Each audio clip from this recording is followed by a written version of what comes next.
നമ്മുടെ തൊട്ടടുത്തുള്ള കർണാടകത്തിൽ അവിടുത്തെ മുഖ്യമന്ത്രിയായിട്ടുള്ള സിദ്ധരാമയ്യയെ മാറ്റിക്കൊണ്ട് വലിയൊരു നീക്കത്തിന് കോൺഗ്രസിൻ്റെ ഹൈക്കമാൻഡ് തയ്യാറെടുത്തിരിക്കുന്നു.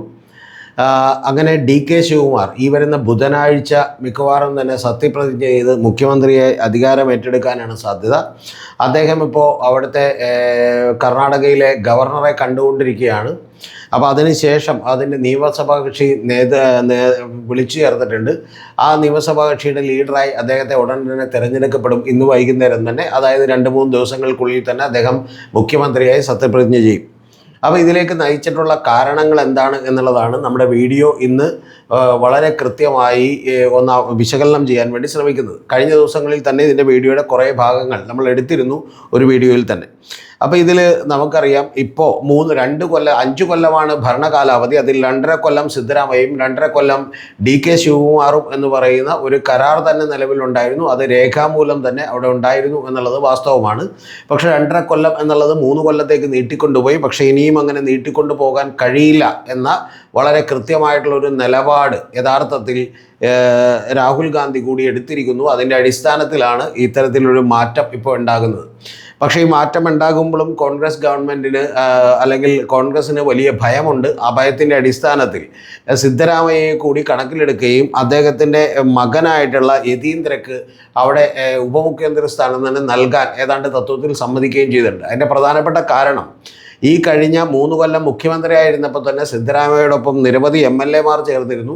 അതിൻ്റെ അർത്ഥം ഏതാണ്ട് 109ഓളം വരുന്ന MLA മാർ, 135 MLA മാരാണ് ആകെ ഉള്ളത്. അതിൽ കോൺഗ്രസിനുള്ളത്. അതിൽ 109 MLA മാരുടെയും പിന്തുണ ഈ പറയുന്ന ഇപ്പോൾ മുഖ്യമന്ത്രി ആയിരുന്ന, ഇന്നലെ അദ്ദേഹം രാജിവെച്ചു, നമ്മുടെ സിദ്ധരാമയ്യക്കാണ്. കൂടാതെ അദ്ദേഹത്തിന് നമുക്കറിയാം അവിടുത്തെ വലിയ പിന്തുണയുള്ള OBC-കളുടെ പിന്തുണയൊക്കെ തന്നെ അദ്ദേഹത്തിനുണ്ട്. വലിയ പെർസെൻറ്റേജാണ് OBC വോട്ട് ബാങ്ക് ഉള്ളത്.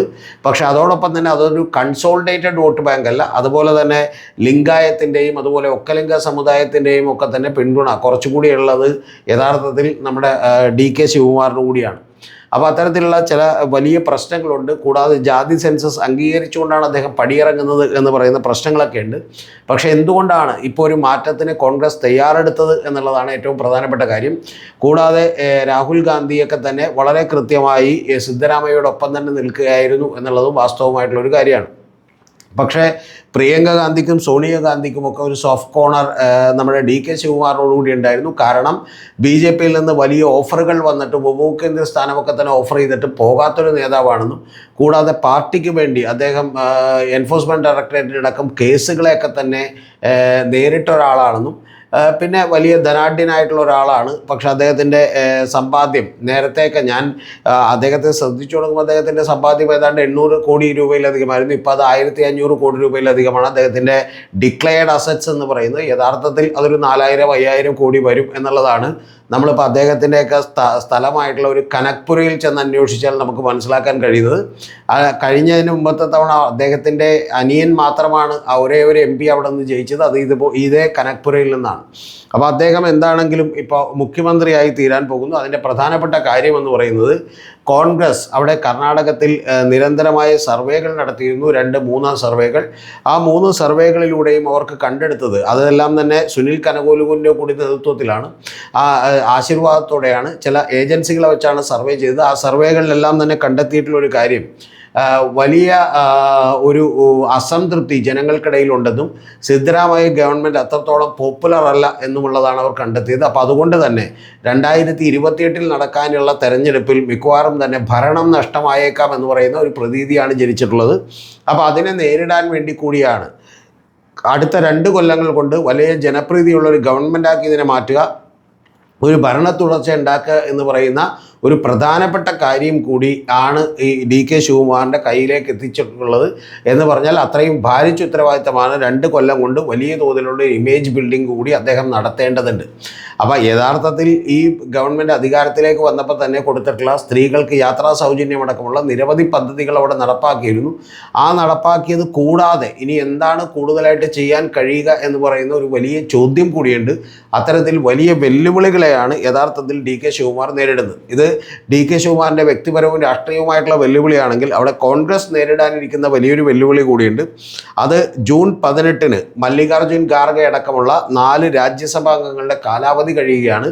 ആ 4 സീറ്റുകളിലേക്ക് ഇപ്പോൾ മത്സരം നടക്കാൻ പോവുകയാണ്. ആ 4 സീറ്റുകളിൽ മത്സരം നടക്കുമ്പോൾ അതിൽ 3 ജയിക്കാൻ കഴിയുന്നത് കോൺഗ്രസിനാണ്, കോൺഗ്രസ് മുന്നണിക്കാണ്. അതുകൊണ്ട് തന്നെ അവിടെ നിന്ന് ജയിക്കാൻ കഴിയുന്ന ഒരു കാര്യമാണ് കോൺഗ്രസിന്. പക്ഷേ അതിൽ തന്നെ വലിയൊരു ഭയം കോൺഗ്രസ് ഹൈക്കമാൻഡിനുണ്ട്. ആ ഹൈക്കമാൻഡിനുള്ള ഭയം എന്ന് പറയുന്നത് ഈ രാജ്യസഭാ തെരഞ്ഞെടുപ്പ് നടക്കുമ്പോൾ ഏതെങ്കിലും തരത്തിൽ സിദ്ധരാമയ്യയോട് കൂറുള്ള MLA മാർ വിട്ടുനിൽക്കുകയോ മാറിപ്പോവുകയോ ചെയ്യുമോ എന്ന് പറയുന്നൊരു ഭയമുണ്ട്. അതിൻ്റെ പ്രധാനപ്പെട്ട കാരണം, ഇതൊന്നും കോൺഗ്രസിൽ ആദ്യമായിട്ടല്ല നടക്കുന്നത്. ഹിമാചൽ പ്രദേശിലെ ഇപ്പോഴത്തെ മുഖ്യമന്ത്രി എന്ന് പറയുന്നത് സുഖ്വീന്ദർ സിംഗ് സുഖു ആണ്. അതുപോലെ മുൻ മുഖ്യമന്ത്രിയായിരുന്ന ആളുടെ ഭാര്യയാണ് പ്രതിഭ സിംഗ് എന്ന് പറയുന്നത്. അവിടുത്തെ PCC പ്രസിഡൻ്റായിരുന്നു. അപ്പോൾ അവരടക്കമുള്ള ആളുകളൊക്കെ തന്നെ ഈ വലിയ ഇവരുടെ ഇടയ്ക്ക് വലിയ തർക്കമുണ്ടാവുകയും മനു അഭിഷേക് സിംഗ്വി എന്ന് പറയുന്ന പ്രഗത്ഭനായിട്ടുള്ള അഡ്വക്കേറ്റും കോൺഗ്രസിൻ്റെ അഖിലേന്ത്യാ നേതാവും അവിടെ ചെന്ന് മത്സരിച്ചിട്ടും BJP ജയിക്കുകയാണ് ഉണ്ടായിട്ടുള്ളത്. കാരണം ആ BJP ജയിച്ചതിൻ്റെ രാജ്യസഭയിലേക്ക് BJP ജയിച്ചതിൻ്റെ കാരണം ഹിമാചൽ പ്രദേശിലെ കോൺഗ്രസ് MLA മാർ BJPക്ക് വോട്ട് ചെയ്യാൻ മടി കാണിച്ചില്ല എന്നുള്ളത് കൊണ്ടാണ്. അപ്പോൾ ഇങ്ങനെയുള്ള നിരവധി വിഷയങ്ങൾ അവിടെ നടക്കുകയാണ്. അപ്പോൾ അതിൻ്റെ ഭാഗമായിട്ട് എന്ത് സംഭവിക്കും എന്നുള്ളത് നമ്മൾ കാത്തിരുന്ന് കാണേണ്ട ഒരു കാര്യമാണ്.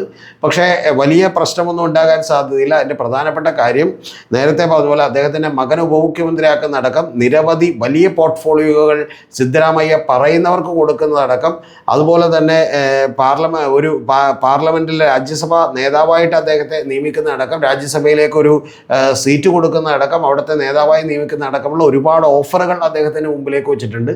പക്ഷേ രാജ്യസഭയിലെ കക്ഷി നേതാവാകാനൊന്നും അദ്ദേഹം തൽക്കാലമില്ല.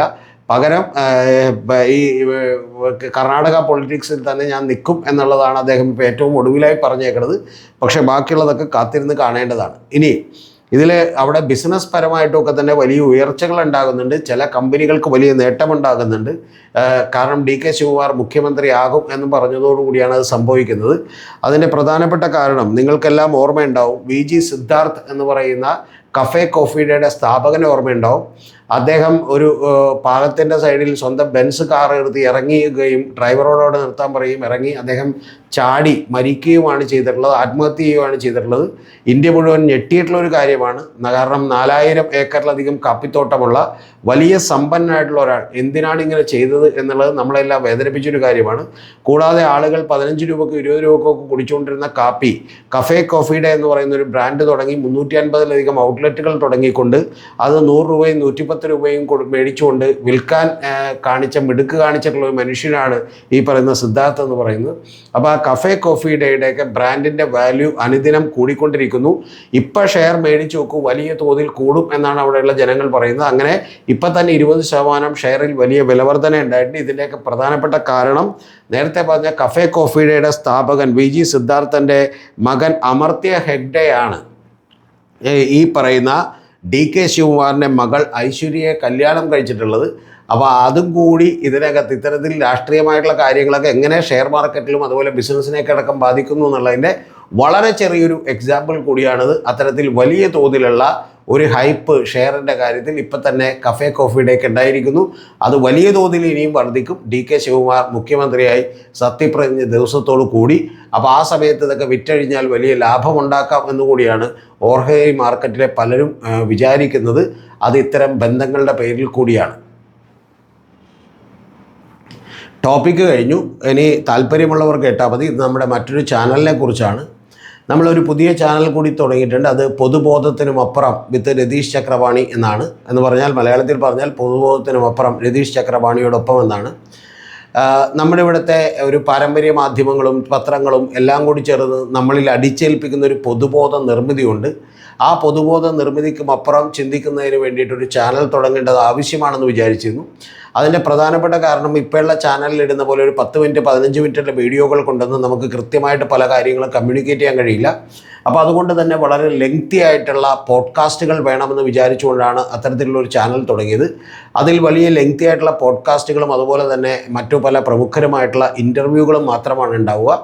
അതിൻ്റെ പേര് ഇതാണ്, BCC വിത്ത് രതീഷ് ചക്രപാണി എന്നാണ്. ബിയോണ്ട് കോമൺ കോൺഷ്യസ്നസ്, പൊതുബോധത്തിനുമപ്പുറം വിത്ത് രതീഷ് ചക്രപാണി എന്ന് തന്നെയാണ് അതിൻ്റെ അർത്ഥം. ആ ചാനലിൻ്റെ ചുരുക്കപ്പേര് അപ്പോൾ ഇതാണ്, BCC വിത്ത് രതീഷ് ചക്രവാണി എന്നാണ്. അങ്ങനെ അടിച്ചു കൊടുത്താലേ നിങ്ങൾ യൂട്യൂബിൽ അത് കിട്ടുള്ളൂ. അപ്പോൾ അത്തരത്തിലുള്ള അടുത്ത പോഡ്കാസ്റ്റ് ഇപ്പോൾ 2-3 ദിവസത്തിനകം നമ്മൾ പുതിയൊരു പോഡ്കാസ്റ്റ് കൂടി വരുന്നുണ്ട്. അപ്പോൾ ആദ്യത്തെ പോഡ്കാസ്റ്റ് എന്ന് പറയുന്നത് 2021 2016 2% കൂടുതൽ വോട്ടും 8 സീറ്റുകൾ കൂടുതൽ മേടിച്ചുകൊണ്ട് വിജയിച്ചിട്ടുള്ള പിണറായി വിജയൻ പിന്നീട് എങ്ങനെയാണ് അദ്ദേഹത്തിൻ്റെ ഇമേജ് തകർന്നടിയുകയും വലിയ തോതിൽ ജനപിന്തുണ നഷ്ടപ്പെടുകയും ചെയ്തതെന്നും അതിൻ്റെ പിന്നിലുള്ള രാഷ്ട്രീയ, ബിസിനസ്, മാധ്യമ ഗൂഢാലോചനകളുടെ താല്പര്യം എന്തായിരുന്നു എന്നുമൊക്കെ വെളിപ്പെടുത്തുന്ന ഒരു പോഡ്കാസ്റ്റാണ്. മറ്റാരും പറയാത്ത നിരവധി ഞെട്ടിക്കുന്ന കാര്യങ്ങളാണ് അതിനകത്ത് പറഞ്ഞിട്ടുള്ളത്. അപ്പോൾ അത്തരത്തിലുള്ള പോഡ്കാസ്റ്റുകൾ നിരവധിയായി ചെയ്യണമെന്നാണ് വിചാരിക്കുന്നത്. അങ്ങനെ ചെയ്യണമെന്നുണ്ടെങ്കിൽ നിങ്ങളുടെ കയ്യിൽ നിന്നൊക്കെയുള്ള വലിയ സപ്പോർട്ട് നമുക്ക് ആവശ്യമുണ്ട്.